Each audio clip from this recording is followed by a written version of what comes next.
don't put it down. I said on. Okay, whatever. So, with that said, welcome to A Man Is Talking with Big Keison, aka you already know, aka that guy over there, aka Ramy Reddy. That over there is Uncle Tim, Tim 2.0, Tim 2.0 review. Make sure you follow that man over there, right? So, Uncle Tim, I was telling you off camera, man, I was catching up on one of my childhood favorites, Girlfriends. I binged Girlfriends seasons 1 through 8. Ended horribly. They just ended on a random episode, but that's a story for another day. So I was watching one episode, Uncle Tim, and Tony. Let me say this: Tony was fine as goddamn wine, fine as frog hair. I said it. I'm grown. She was fine. I get it. Not in my opinion, though. But what's Hey, yours? look, your taste, hey, is yours, but mine is mine. She was fine as frog hair. And it was an episode where she cheated on her boyfriend. Now her boyfriend was a broke artist, y'all. You know, he loved her though. They were together in college. They got together after he moved in with her. Probably, probably his first mistake. So as he lived with her a little bit, she was like, "I'm buying this and I'm buying that." You know, start throwing the money on him. Okay. And then she met a doctor. She was at the hospital. Her friend was at the hospital for some reason, and she met a doctor. Doctor was talking good, and she went home with the doctor, and she let the doctor do what she let the doctor do. So With she let the doctor operate on him? Oh, he was all inside of her. So, with that, she found out that she had caught chlamydia. Now, when she caught chlamydia, she didn't What is know. chlamydia? That's the clap, brother. Um, she caught it, and she didn't know if it was from her boyfriend, her loyal boyfriend, or was it from the doctor. So she had to tell her boyfriend to get an STD check. He got one, and he was clear. So obviously, she caught it from somebody else, and her boyfriend wasn't dumb. So he left her, and she was hurt. Oh my God! Why did he leave me? You cheated, but why did he leave me? You're like, okay, they just did some dumb episodes for like 3, 4 episodes of her. She cheated, but she the one crying. But he came. She saw him in a restaurant one day, and she was like, "Hey, how you doing?" This was supposed to be months later. Hey, how you doing? Hey, how you doing? I'm good. And she was like, "Oh my God, you look good." Yeah, I sold some paintings. I'm doing better. So he doing better now. Still all that love she had for him, but now he's financially stable. And she's like, I want to cook you dinner. He said, "All right, go ahead, cook me dinner." And then she came to her apartment. He still had the key, and he was in the apartment with another woman. This brings me to today's topic: revenge cheating. Is it good or is it bad? Uncle Tim, take it away. I'm gonna let you ride with it. Go on in. Right. Uncle Tim, I thought this is the way this was going to go. I thought you were going to let me ride with it just to begin with. But I knew we was going to get to this point, Uncle Tim. I knew we were going to get here. So I'm going to say this. I'm going to keep the glasses on. So, I'm not going to get buck wild, not yet. I'll save that for the ending. You goddamn right revenge cheating is good. Because that's the only way he was going to be able to move on. I can give a damn about her feelings. She cheated on him, caught the damn clap, then she got in her feelings. She didn't give a damn about his feelings. The only way he was going to move on was revenge cheating. And he didn't even revenge cheat. He was kissing another woman and that he just made her feel bad. She went and caught a goddamn STD. And then she the one going to act like her feelings got hurt. And Uncle Tim, we gonna get on this one day, but all them goddamn women on that show were toxic as hell. The more I watched that show, the more I was like, these toxic ass heifers. And you know what? The brother on there called them heifers all the time. And I used to be like, why he calling them heifers? As I'm older, them toxic ass heifers. They was all some toxic ass heifers. Always in each other's business. Yeah, toxic ass heifers. Maybe the title of this is gonna be toxic ass heifers. Not revenge cheat. But with that, her toxic ass got everything that she deserved. He ain't had no goddamn loyalty to her because she didn't have no goddamn loyalty to him.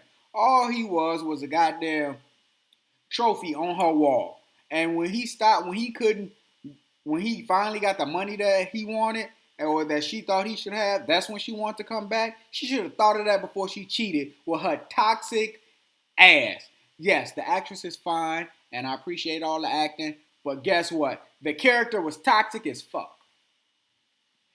But I digress. I even kept the glasses on for this. So I ain't really go off, Uncle Tim. Wow. Wow, Kevin Hart. You went hard.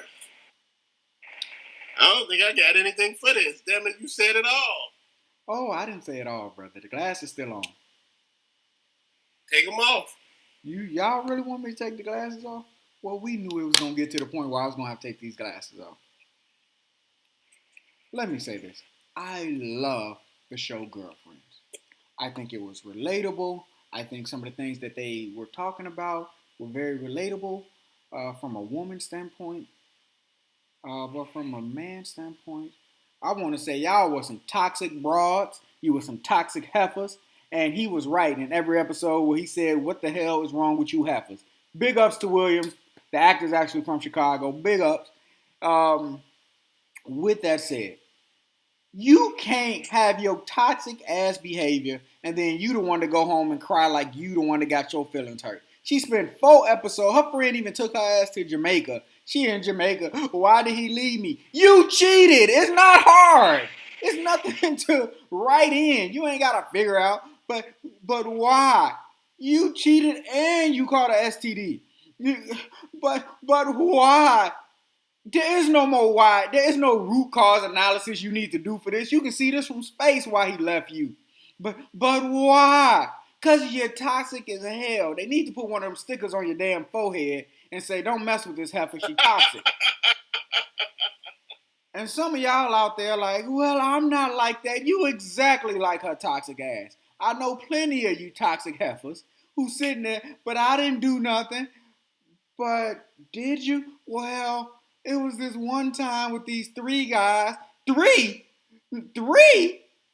But why he leave me? Why did he leave you earlier? That should be your question.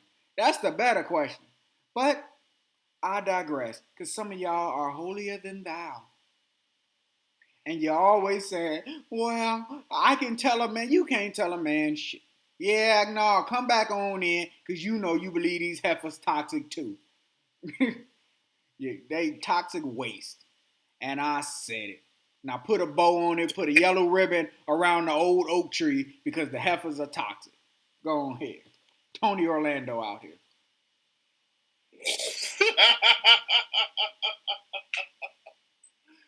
Man, I'm gonna be honest with you, man. I didn't know you had it in you. Didn't know you had it on in you. Okay, I'm gonna go here and I'm gonna stay here and I'm gonna think about stuff over here. The reason why I thought that show was a shot in the dark and the people were miserable as hell because they're the bitter bitch ghosts. Each one of them had something toxic about something else what the other one done. It was always toxic every episode. When you get older, you realize how bad this shit was. But when you was younger, you just thought it was a good show. No, it was all toxic. Dude, hell, they all had horrible damn relationships. The only one that didn't have horrible relationship was the guy. And Jill Scott was a hot ass mess. So she was. Yeah, she was weird with it. You know. I'm gonna say this to you. When you looking at these damn shows and you trying to understand a lot what's going on, you just look at the common behavior, the life. If you look right outside your window, you see that shit every day. And that's why I say this toxic behavior is affecting people. You see this toxic shit on TV and people try to go out and live it. Oh, so you mean me catching crabs led to him leaving? Why did he leave me? All I had was crabs. He didn't have them. I just had them.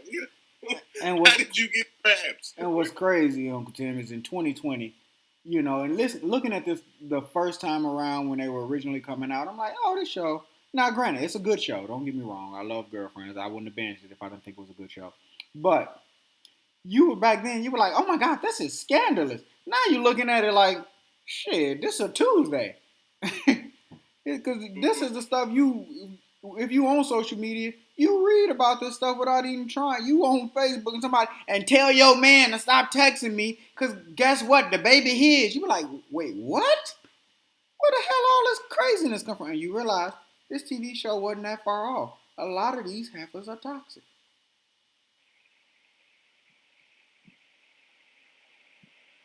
And she done took that Tracy Ellis Ross done took that same toxic ass behavior to Blackish. I don't think she that toxic on Blackish. Blackish, nah, Blackish is a little bit more wholesome, brother. I don't think she toxic on Blackish. You gotta give me some examples, brother. Well, I ain't gonna go that far because this video will be 7 hours long, so you know. Nah, I don't think she's toxic on that. I think she's a mother who's definitely trying to figure her way out. Definitely ain't perfect. Nobody is. I think that one's different. Mike and Molly? Oh, you want to hit Mike and Uncle Tim? We talking about it off camera. Bring it, Uncle Tim. You didn't talk about that other story in that other video, but I knew it was gonna come to this point. You was gonna say Mike and Molly. I knew it was gonna come here, so you might as well tell them about Mike and Molly. No, I want you to tell. No, because I want to put in your only way that you can do it. Go ahead. All right, I will tell them about Mike and Molly. All right. So Mike and Molly, for those of you who don't know, was a show called Mike and Molly. All right. With that, there was a guy on there who was single, who was courting this young lady. This young lady still lived at home with her mother and sister, if I'm not mistaken. And when Mike courted her, Mike had his own place. Mike had no debt.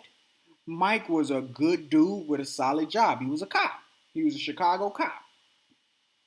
When Mike got with her, and it was time for them to, take it to the next step, Mike had to leave his solo apartment and move in with these 3 bitter-ass women. Just because the race changed don't mean the bitterness changed, Uncle Tim. Now, her mama was getting some. My mama was getting it. Mama had a little boyfriend and was getting it. I see it. But her sister was loose. She was loose in the loins. And then she was a teacher. Okay, she got a solid job. She was a Chicago public school teacher.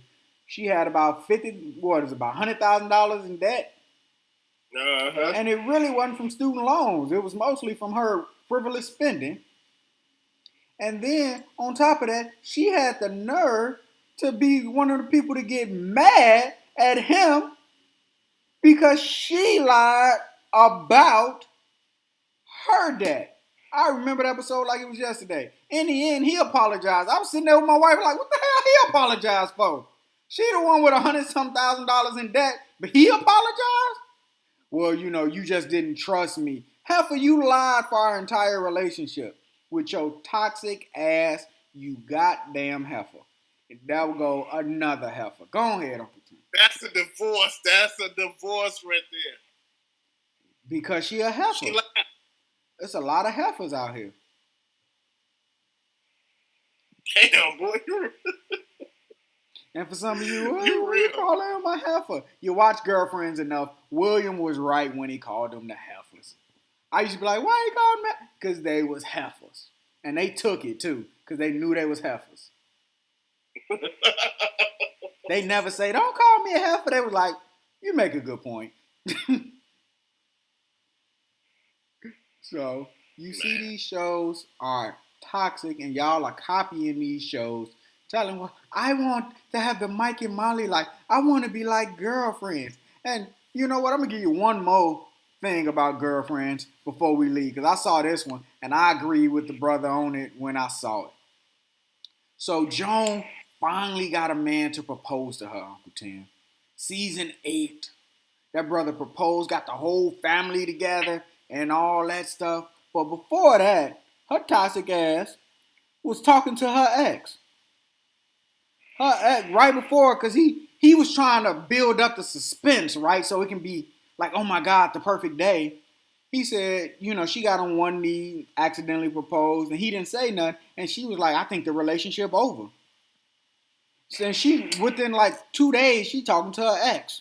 Her ex done took her out of town.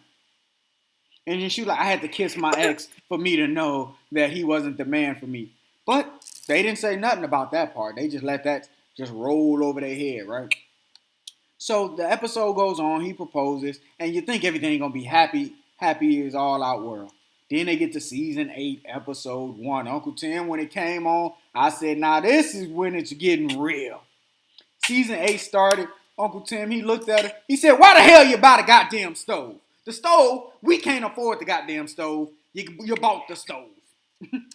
And she was like, that's because you don't make enough money to get the stove. He was like, and she was like, we going to see our friends. I was like, oh, this is real now. Now they acting real. Get off all that heiferness. It's real now.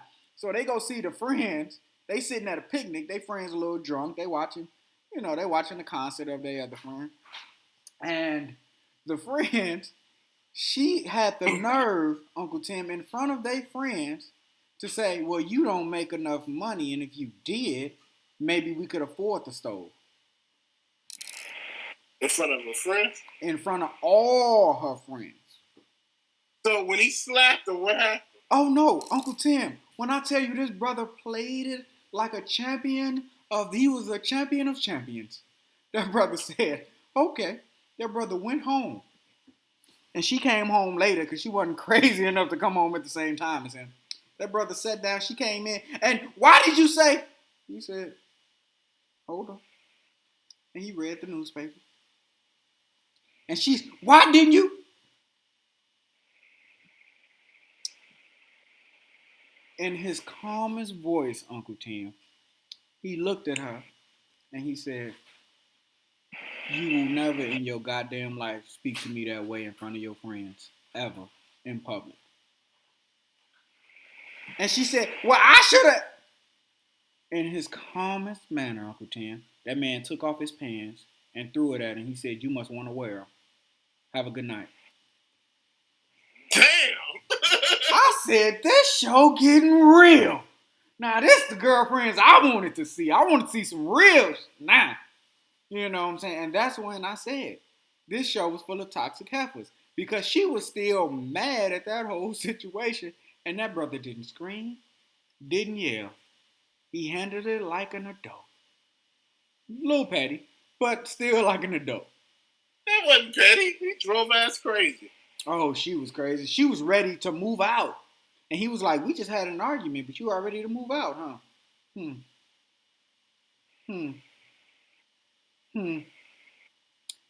A show full of toxic heifers.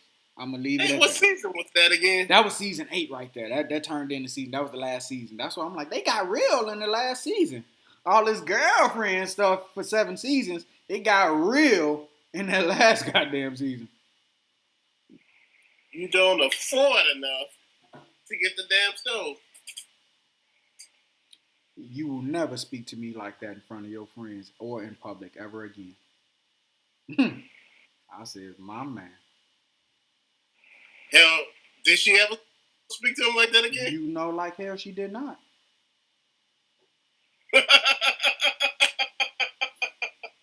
Toxic ass. So we're going to leave it at that for these toxic heifers on girlfriends. We brought up revenge cheat, and we talked about some of the issues again. Great show. Some of the things hit different when you get older. But all 4 women were toxic as hell. And I said it. We out.